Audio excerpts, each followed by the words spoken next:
नेपाली कांग्रेसका नेता गगन थापाले त आफ्नो नेतृत्व विरुद्ध विद्रोह गरिकन परिवर्तन गर्यो कांग्रेस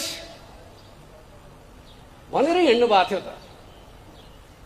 नेपाली कांग्रेसको परिणाम के रह्यो? नेकपा एमालेका पदाधिकारीहरूले चुनावमा पराजय बेहोरे जस्तै नेपाली कांग्रेसका पदाधिकारी प्राय सबैले प्रत्यक्षमा चुनावमा पराजय बेहोर्नु पर्यो, होइन र? त्यस अर्थमा हामीले के कुरा बुझ्नु पर्दछ भन्दाखेरि भदौ 24 गतेका दिन आज मधेसवादी दलहरू एक प्रकारले भन्नुहुन्छ भने राष्ट्रिय राजनीतिबाटै हराए। के उनीहरू भदौ 23 र 24 गतेका सन्दर्भका बारेमा सरकारमा थिए? उनीहरूले त्यसलाई प्रतिवाद गरेका थिए? प्रतिवाद त गरेका थिएन।